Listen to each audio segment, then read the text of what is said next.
하나님, 주님의 말씀을 나눕니다. 이 시간 우리와 함께 하셔서 우리로 하여금 진리의 영을 만나게 해주시고 우리 안에 있는 고집과 아집을 꺾으시고 우리 안에 있는 나태함과 교만함 때와 무너뜨리셔서 그 말씀 앞에 무릎 꿇을 수 있도록 순종할 수 있도록 이끌어 주옵소서. 마음을 열겠습니다. 귀를 열겠습니다. 집중하고 그 소리에 귀를 기울이겠습니다. 내 마음 가운데 작은 몫을 속삭이는 진리를 만날 수 있도록 이끌어 주옵소서. 이 시간 선포하는 이와 듣는 이 모두에게 주님의 영이 함께 하실 걸 믿으며 예수 그리스도의 이름으로 기도드립니다. 아멘. 오늘 감사한 마음으로 이곳에 오신 모든 분들에게 주님의 영이 함께 하시기를 간절히 기원합니다. 오늘의 사건은 예루살렘으로 가시는 길 사마리아와 그리고 이스라엘의 경계 지역에서 벌어진 일입니다. 지금으로 치면 국경에서 벌어진 일이고 그곳에서 사건이 일어나기도 합니다. 기억하실지 모르겠지만 예전에 한번 이 책을 읽어드린 적이 있습니다. 우리 교회학교 학생들이 이 책을 보고 같이 읽었고요. 교회학교 학생들은 기억을 하리라고 일단 믿어봅니다. 아닐 수도 있고요. 네. 국경이라는 곳은 어떤 곳입니까? 누군가에게는 담을 쌓고 철조망을 쌓아놓고 그곳에서 적대와 긴장과 갈등이 벌어지기도 하죠. 하지만 어느 곳은 그 경계의 공간은, 그 경계선은, 국경은 축제와 만남과 즐거움의 공간이 되기도 한다고 말씀을 드렸습니다. 누군가에게 선은 넘을 수 없는 곳이지만 누군가에게 선은 다름과 새로움을 경험하는 공간이라고 말씀을 드렸죠. 추수감사절도 마찬가지입니다. 추수감사절도 여러분에게 그 기원에 대해서 설명해 드린 적이 있죠. 지어낸 일인지 진짜 벌어진 일인지 우리는 알지 못하지만 아마도 추수감사절에 대한 고백은 바로 그것이었죠. 머나먼 이국 땅에 온 청교도들에게 선주민들이 자신들의 농사를 가르쳐주고 자신들의 씨앗을 나누면서 첫 추수를 했을 때 그 기쁨을 모두에게 나눠주었다는 것입니다. 환대의 공간, 선을 넘어서는 공간 속에서 기쁨과 놀라움을 경험하기도 하죠. 캐나다에서도 똑같은 일이 벌어졌죠. 원펀벨트 조약이라고 여러분도 아시겠지만 캐나다 선주민들은 낯선 땅에 온 유럽인들을 환영합니다. 그리고 이 땅은 자신들의 소유가 아니라고 모두가 다 같이 먹고 즐겁게 지내자고 이 열매를 함께 하자는 그 감사의 마음이 벌어진 공간이 바로 이 땅 벌어진 환대의 공간이었습니다. 국경이라는 곳은, 만나는 경계선이라는 곳은 환대의 공간이 하게 되고 종종 기쁨의 공간이기도 하고 누군가에게는 담과 갈등의 공간이기도 하죠. 예수님에게는 어땠을까요? 예수님에게 그 공간은 늘 언제나 환대의 공간이었고 문을 만들어주는 공간이기도 했습니다. 사마리아 사람들과 그리고 이스라엘 사람들이 부딪히는 그 갈등의 공간에서 예수님은 잔치를 베풀었고 치유를 베풀었고 모든 사람들이 함께 즐길 수 있는 공간을 만들고 싶어 하셨습니다. 오늘이 바로 그 사건이 벌어집니다. 예수님은 10명의 사람들에게 치유와 치료를 베풀어냅니다. 예수님의 기적은 참 놀랍습니다. 기적을 베풀 때 그 사람들에게 아무것도 물어보지 않습니다. 혹시 당신은 유대인입니까? 혹시 당신은 나를 믿습니까? 혹시 당신은 성실하게 신앙생활을 해왔습니까? 혹시 당신은 헌물도 바치고 감사도 잘했나요? 예수님은 그 이야기를 절대 묻지 않습니다. 그저 치유하고 일으키고 도와줍니다. 성서에 써있죠. 하나님의 은혜는 믿는 자, 믿지 않는 자 모두에게 공평하게 내리신다라고 이야기를 합니다. 그런데 우리의 마음 가운데 그 얘기를 들을 때마다 왠지 억울한 마음이 들 때가 많이 있죠. 나는 하나님 믿느라고 얼마나 고생했는데, 나는 예수님 따르느라고 얼마나 많은 걸 내놓았는데, 억울함과 뭔가 안타까운 마음이 가슴에 들 때도 있습니다. 이스라엘 사람도 그랬습니다. 이스라엘 사람들이 하나님께 그렇게 이야기하니 하나님이 뭐라고 대답하십니까?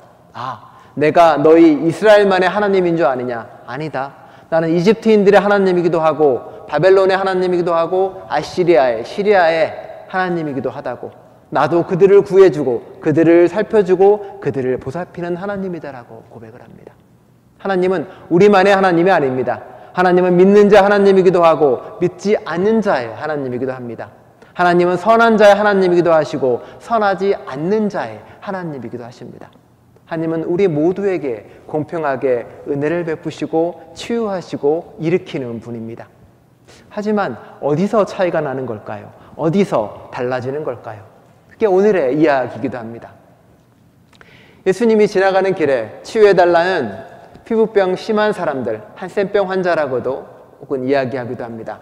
간절히 이야기하죠. 어떻게 불러야 될지도 모릅니다. 예수님, 스승님, 구해달라고 간절히 외칩니다. 예수님은 그들을 구해주고 이야기합니다. 가라. 제사장들에게 너의 몸을 보여주어라라고 이야기합니다. 아직도 치료되지 않았는데 그들은 제사장에게 발걸음을 돌립니다. 가는 길에 보니 몸이 나은 거를 느낍니다.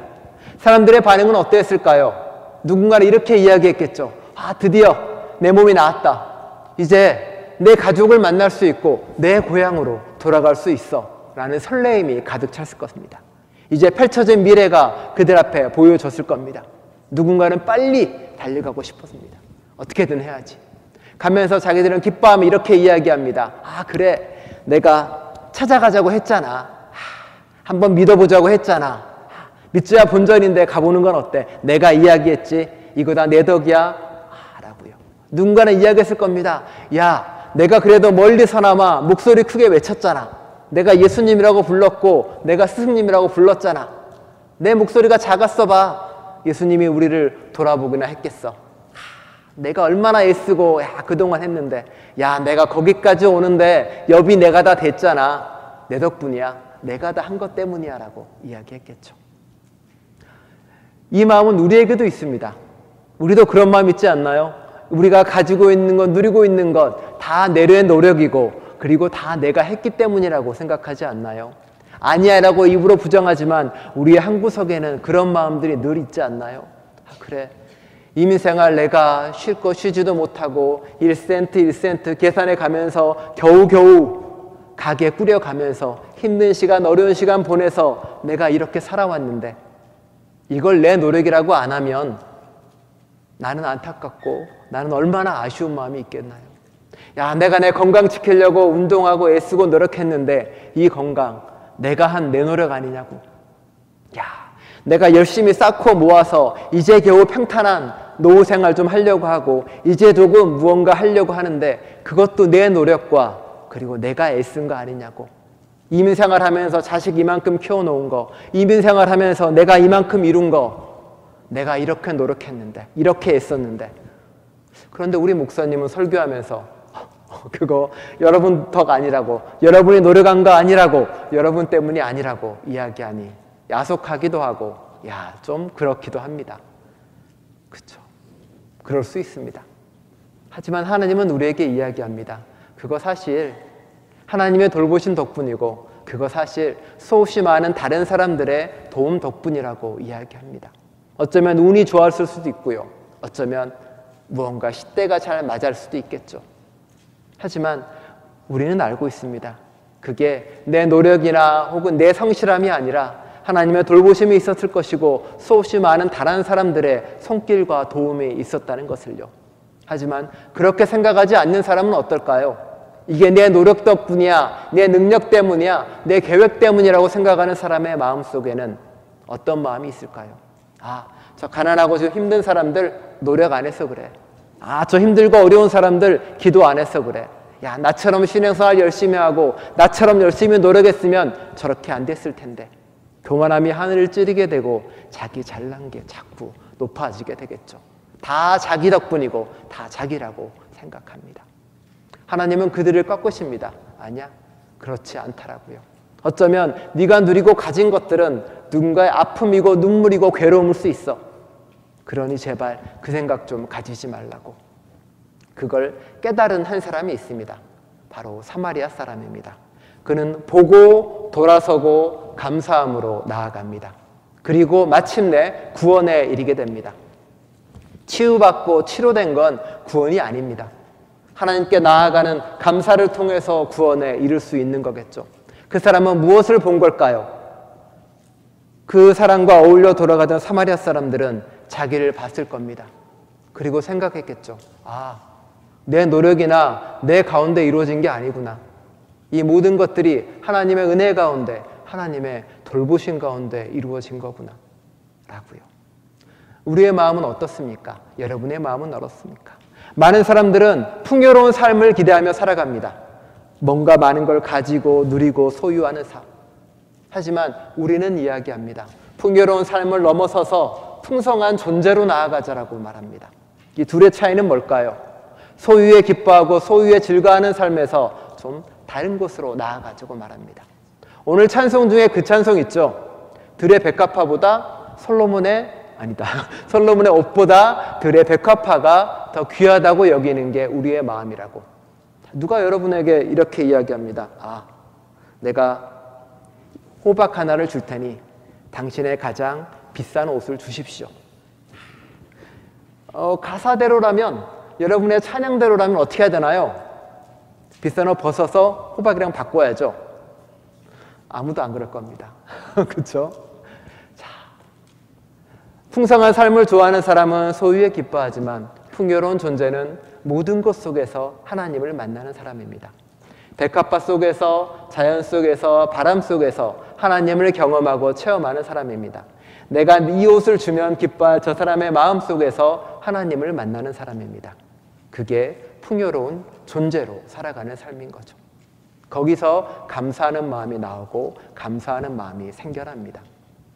내가 가진 것에서가 아니라 존재하는 모든 것이 다 나를 존재하게 했고 살게 했다는 그 마음. 세상에 당연한 건 아무도 없고 내가 이곳에 있는 것 자체가 하나님의 축복이라는 마음. 내가 이곳에 있게 된 게 수없이 많은 다른 사람들의 손길과 도움 덕분이라는 마음. 그게 감사를 만들어내고요. 그 감사가 우리를 구원에 이르게 합니다. 예수님이 말씀하시잖아요. 너의 믿음이 너를 구원했더라고요. 사마리아인의 믿음은 뭡니까? 내가 잘나서, 내가 이루어서 한 게 아니라 다른 사람들 덕분에, 하나님 덕분에 이곳에 왔다라고 감사하고 감사하는 그 마음입니다. 그런데 오늘날의 세상을 이렇게 둘러보면 감사하게 너무 미안한 세상입니다. 내 하루 세 끼 밥 먹는 걸 감사하기에 굶는 사람이 너무 많고요. 내 인생 평안한 걸 감사하기에는 전쟁으로 고통받는 게 너무나 많습니다.